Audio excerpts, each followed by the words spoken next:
Hi friends, praise the Lord. எல்லாருக்கும் வணக்கம். இன்றைக்கி வெள்ளிக்கிழமை காலையில் ஹாஸ்டலில் என்ன சாப்பாடுனா தேங்காய் சாதமும் தக்காளி சட்னியும். 2 பிள்ளைங்களுக்கு முடியல அப்படின்னு பக்கத்தில் இருக்க ஹாஸ்பிட்டலுக்கு கூட்டிகிட்டு போயிட்டு வந்து அப்பா எனக்கு வாங்கிட்டு வந்த 3 பூரியை குருமாவும் சட்னியும் வச்சு நான் சாப்பிட்டேன். இன்றைக்கி மதியானம் ஹாஸ்டலில் வந்து சாம்பார் சாதமும் பருப்பு போட்டு வச்ச முட்டைக்கோசும் பொரியலும் கொடுத்தாங்க. அடுத்து அப்பா சாப்பிட்டுட்டு மீதி வச்ச சாப்பாடு என்னன்னு பாருங்கள்.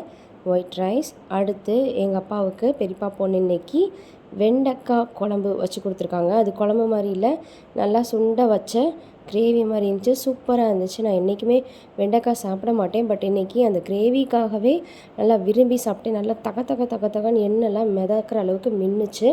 அடுத்து சூப்பராக இருந்துச்சு குழம்பு. அதுக்கு சைட் டிஷ் வந்து அக்கா வந்து காளானில் வந்து எந்த மசாலா பொடியும் போடாமல் வெங்காயம் பச்சை மிளகாய் அந்த காளான் 3ஐயும் போட்டு வதக்கிட்டு அதை வந்து சைட் டிஷ்ஷாக கொடுத்து விட்ருந்தாங்க. அதுவும் செம்ம டேஸ்ட்டாக இருந்துச்சு வெண்டைக்காய் குழம்புக்கு.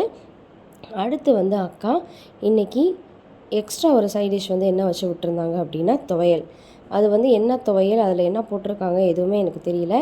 ஏன்னா நான் வெள்ளை கலர் துவையல் சாப்பிட்ருக்கேன். இந்த மாதிரி ஆரஞ்சு கலரில் துவையல் நான் சாப்பிட்டது கிடையாது. இதுதான் ஃபஸ்ட் டைம். எல்லாமே சூப்பராக இருந்துச்சு.